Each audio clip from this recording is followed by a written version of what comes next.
सुप्रभात बच्चों। पिछली वीडियो में आपको आलेख विषय पर अलग से और फीचर विषय पर अलग से पाठ्य सामग्री पहुंचाई गई थी। आज इन दोनों विषयों का तुलनात्मक अध्ययन इस वीडियो में किया जाएगा। आलेख और फीचर अभी तक आप समझ गए होंगे, दोनों ही रचनात्मक लेखन की श्रेणी में आते हैं, यानी दोनों ही क्रिएटिव राइटिंग हैं जिससे बच्चों की क्रिएटिविटी को जांचा जाता है। इन दोनों में समानताएं भी हैं और विभिन्नताएं भी हैं। अगर समानताओं की बात करें तो पहली समानता दोनों में यह है कि दोनों का आकार या शब्द सीमा लगभग 150 से 200 शब्द होती है, यानी 150 से 200 शब्दों के बीच में एक आदर्श आलेख या आदर्श फीचर लिखा जा सकता है। दूसरी समानता यह है कि दोनों को ही हम पैराग्राफ फॉर्मेट में लिखते हैं, अनुच्छेद के प्रारूप में लिखते हैं। और तीसरी समानता ये है कि दोनों हमें सूचना या जानकारी देते हैं। जहाँ तक विभिन्नताओं का प्रश्न है, इसको हम इस तरह से देख सकते हैं कि आलेख और फीचर की भाषा में, उद्देश्य में और सूचना स्रोतों में अंतर होता है। भाषा की दृष्टि से दोनों की भाषा में बहुत ज़्यादा भिन्नता होती है। आलेख की भाषा व्याकरण सम्मत होती है, जबकि फीचर की भाषा व्याकरण की बंदिशों से आज़ाद होती है। फीचर की भाषा में लिक्विडिटी, तरलता होती है, यानी भाषा किसी भी तरीके से बह सकती है। भाषा का प्रवाह किसी भी तरीके से हो सकता है। जैसे नदी अपना रास्ता बनाती है, वैसे फीचर की भाषा व्याकरण के मानकों के हिसाब से नहीं चलती, बल्कि भावानुकूल अपने आप बहती जाती है। इसलिए फीचर की भाषा में तरलता मानी जाती है कि उसमें तरलता होती है, लिक्विडिटी होती है।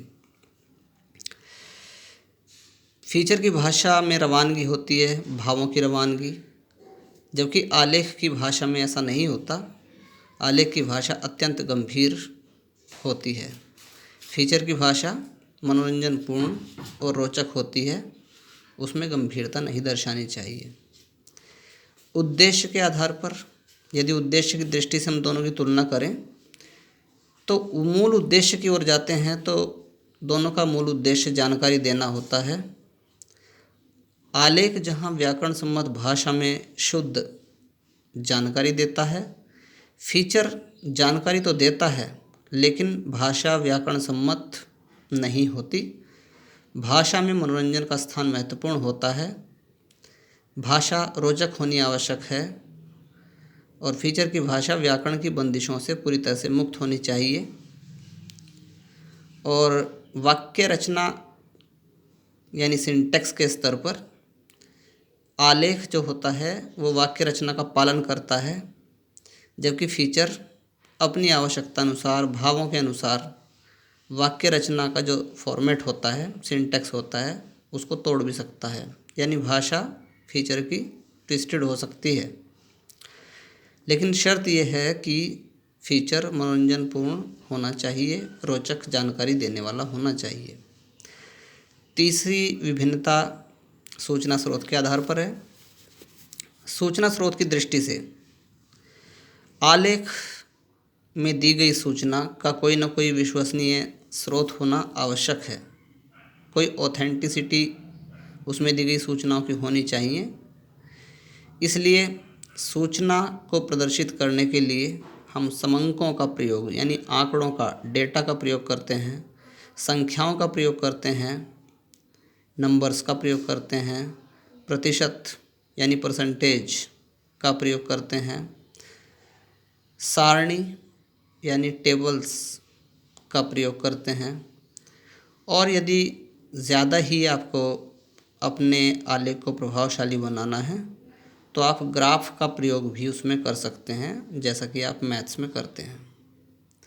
इस तरह से आंकड़ों, संख्या, प्रतिशत, सारणी आदि द्वारा जो प्रस्तुतिकरण माना जाता है वो आलेख में श्रेष्ठ माना जाता है, जबकि फीचर में यही जहर का काम करता है। फीचर में आपको कभी भी संख्या, आंकड़ों, प्रतिशत चिन्ह के साथ या सारणी या टेबल या ग्राफ का प्रयोग बिल्कुल नहीं करना चाहिए। इससे पूरी तरह से बचना चाहिए। ये फीचर के लिए एक परहेज़ होता है। कह सकते हैं कि सूचना बिना किसी संख्या, बिना आंकड़ों, बिना प्रतिशत या बिना सारणी के दी जाती है तो वो एक फीचर होगा, और यदि कोई सूचना या जानकारी इन्हीं बिंदुओं के साथ प्रस्तुत की जाती है तो वो एक आलेख होगा। तो आलेख विचार प्रधान रचना हो गई, क्योंकि उसका जो संबंध होता है वो हमारे मस्तिष्क के साथ, हमारे विचारों के साथ होता है, जबकि फीचर एक भाव प्रधान रचना होती है जिसका संबंध हमारे दिल से और हमारे दिल के भावों से होता है। तो इस तरह से हमने आलेख और फीचर की एक कंपैरेटिव स्टडी करी, आलेख और फीचर का एक तुलनात्मक अध्ययन किया। आशा करता हूँ कि आपने इससे पूर्व वाले वीडियो में विवेचित विषय, जो कि दोनों पृथक पृथक थे, आलेख और फीचर, उनको भी समझा होगा, और उसका और भी ज़्यादा स्पष्टीकरण आपको इस आज के तुलनात्मक अध्ययन में मिल गया होगा। इस विषय पर भी आपको कुछ थोड़ा गृह कार्य दिया जा रहा है। गृह कार्य में आपको पहला है कि आलेख और फीचर में क्या समानताएं हैं। सरल सा उत्तर आपके पास में 3 बिंदुओं वाला है। दूसरा है कि आलेख और फीचर में क्या विभिन्नताएं हैं, वहाँ भी आपको 3 विभिन्नताएं दी गई हैं। आलेख में सूचनाएं आंकड़ों या संख्या या टेबल या ग्राफ के रूप में क्यों प्रस्तुत की जाती हैं, इसका क्या कारण है। चौथा गृह कार्य है उद्देश्य की दृष्टि से आलेख और फीचर किस प्रकार एक दूसरे से भिन्न हैं। पांचवा है फीचर की भाषा आलेख की भाषा से कैसे अलग होती है। छठा प्रश्न, ये आपको रचनात्मक लेखन के लिए है। छठा और सातवां प्रश्न, गुम होता बचपन विषय पर फीचर लिखिए और भारत में बेरोजगारी विषय पर आलेख लिखिए।